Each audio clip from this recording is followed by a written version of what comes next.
Hello everyone, good evening. Welcome to my channel Onis education. आज हम पढ़ने वाले हैं अलंकार। तो वीडियो को स्किप मत करिएगा, वीडियो को पूरा देखिएगा। चलिए स्टार्ट करते हैं। अलंकार। सबसे पहले हम अलंकार का मतलब जान लेते हैं। अलंकार का जो संधि विच्छेद होता है वो होता है अलम धन कार। ठीक है। अलम का मतलब होता है शोभा या सजावट। ठीक। और कार का मतलब करने वाला, अर्थात जो है सजावट करने वाला, शोभा को प्रकट करने वाले को अलंकार कहते हैं। या इसकी परिभाषा एकदम सरल शब्दों में जाने तो होता है कि काव्य की शोभा बढ़ाने वाले को अलंकार कहते हैं। क्या कहते हैं? काव्य की शोभा बढ़ाने वाले को अलंकार कहते हैं। जिस प्रकार स्त्री की शोभा उसके श्रृंगार से होती है, उसी प्रकार काव्य की शोभा अलंकार से होती है। ठीक है। तो अलंकार के दो भेद होते हैं, शब्दालंकार और अर्थालंकार। कहीं कहीं पर अलंकार के तीन भेद दिए जाते हैं, शब्दालंकार और उभयालंकार। आचार्य भोज ने अलंकार के तीसरे भेद को भी कहा था, बताया था उभय अलंकार के बारे में। लेकिन हमें यहाँ पर केवल शब्दालंकार और अर्थालंकार के बारे में पढ़ना है। ठीक है। तो चलिए देखते हैं पहले शब्दालंकार। अर्थात जहाँ पर काव्य की शोभा शब्दों से बढ़ती हो वहां पर शब्दालंकार होता है, और जहां पर अर्थों से काव्य की शोभा बढ़ती है वहां पर अर्थालंकार होता है। यानी जहां से शब्दों शब्दों से जहां पर जो है चमत्कार उत्पन्न होता है वहां पर शब्दालंकार, और अर्थों से वहां पर अर्थालंकार।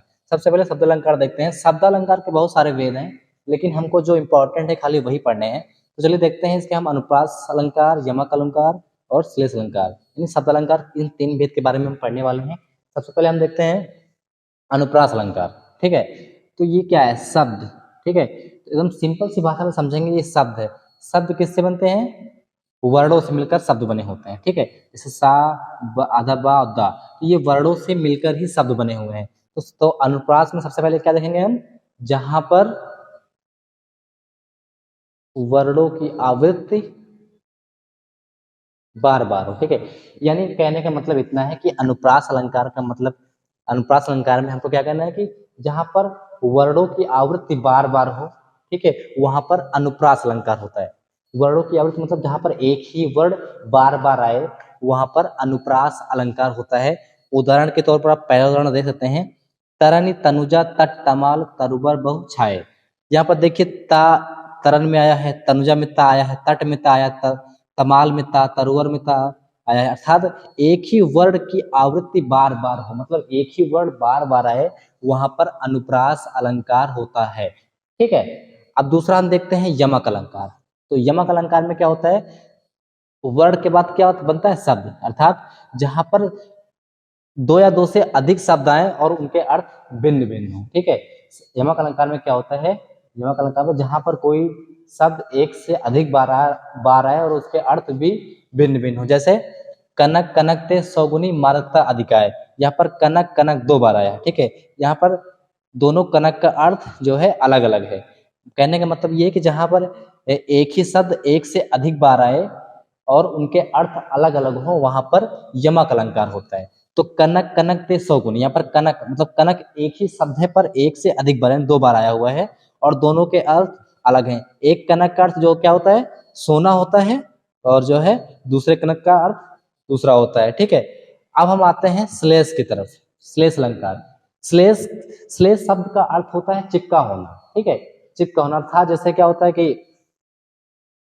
चार पांच पेज को एक में चिपका दिया जाए तो उसको क्या बोलेंगे? चिपका होना। तो इसका मतलब ये होता है श्लेष अलंकार का, जहां पर किसी शब्द की आवृत्ति एक बार हो लेकिन उसके अर्थ भिन्न भिन्न हो। यमक अलंकार और श्लेष अलंकार में थोड़ा सा आप लोग को ध्यान देना होगा।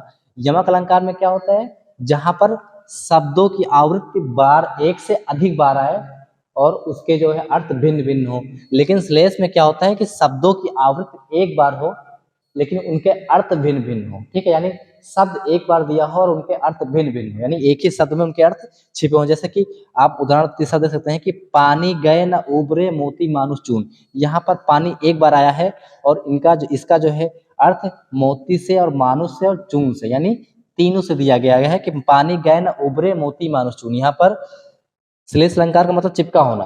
अब ये इसके तीनों का अर्थ इसमें चिपका हुआ है, यानी एक बार आया है शब्द और उनके अर्थ तीन बार आए हुए हैं। ठीक है।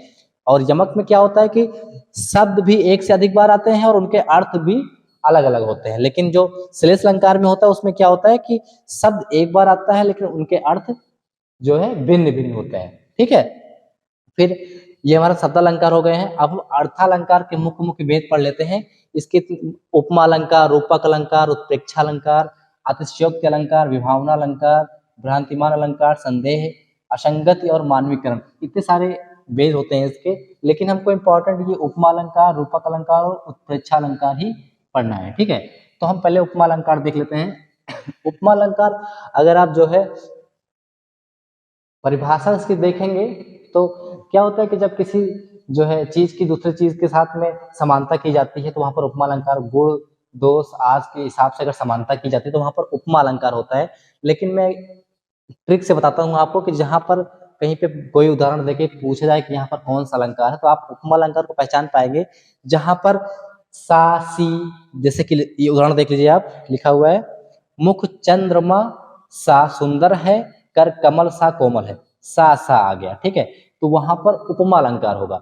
और सा के साथ में डैश, यानी ये क्या होता है योजक चिन्ह, ठीक, के साथ में योजक चिन्ह भी आए, वहां पर उपमा अलंकार होता है। यानी कहने का मतलब ये है कि उपमा अलंकार में जहां पर उदाहरण में सा सी आदि आए साथ में योजक चिन्ह भी आए वहां पर उपमा अलंकार होता है। जैसे मुख चंद्रमा, फिर योजक चिन्ह सा सुंदर है, फिर कर कमल, योजक चिन्ह सा कोमल, यानी योजक चिन्ह और सा दोनों एक साथ है, वहां पर उपमा अलंकार होता है। ठीक है, अब हम आते हैं रूपक अलंकार पे। तो रूपक अलंकार में भी यही होता है कि इसमें क्या होता है कि जहां पर सा और योजक चिन्ह दोनों एक साथ है वहां पर उपमा अलंकार होता है। लेकिन जहां पर केवल योजक चिन्ह आए, योजक चिन्ह मतलब ये, जहां पर केवल योजक चिन्ह आए और सा सी ना आए वहां पर रूपक अलंकार होता है। ठीक है, जैसे कि एग्जाम्पल लिखा हुआ है चरण कमल बंदो हरिराई, तो इसमें सा सी तो आया नहीं, केवल योजक चिन्ह आया है, तो यहाँ पर क्या होगा,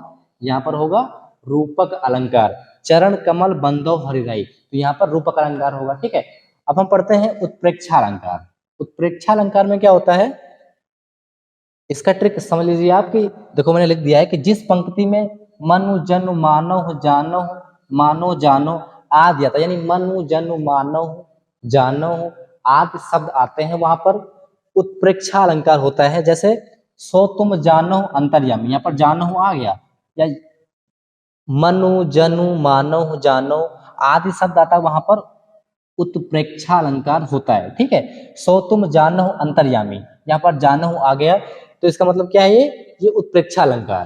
ठीक है, इसके बाद अतिशयोक्ति अलंकार है, भावना अलंकार है, भ्रांतिमान, संदेह, असंगत, मानवीकरण, इन जो है सारे अलंकार की वीडियो में नेक्स्ट इन जो है सारे अलंकार की जो वीडियो बनाऊंगा मैं वो नेक्स्ट वीडियो में जो है इन लोग को डिस्क्राइब करूंगा। तब तक के लिए आप इतना जान लीजिए अनुप्रास, यमक, श्लेष और जो है उपमा, रूपक, उत्प्रेक्षा, ये 6 अलंकार ऐसे हैं जो परीक्षा की दृष्टिगत से आपके लिए बहुत ही इंपॉर्टेंट है। इनको आप अगर इनकी परिभाषा याद करते हैं तो परिभाषा भी याद कर सकते हैं कि अनुप्रास अलंकार में क्या, जहां पर वर्णों की आवृत्ति एक से अधिक बार हो वहां पर अनुप्रास अलंकार होता है। यमक अलंकार की परिभाषा, जहां पर एक ही शब्द एक से अधिक बार आया हो और उनके अर्थ भिन्न भिन्न हो वहां पर यमक अलंकार होता है। श्लेष अलंकार, जहां पर कोई शब्द एक ही बार आया हो और उनके अर्थ भिन्न भिन्न निकलते हो वहां पर श्लेष अलंकार होता है। ये हमारा हो गया अलंकार। ठीक है, तो अगर आपको वीडियो अच्छी लगी हो तो वीडियो को लाइक कीजिएगा, चैनल को सब्सक्राइब कीजिएगा। मिलते हैं नेक्स्ट वीडियो में नेक्स्ट टॉपिक के साथ में।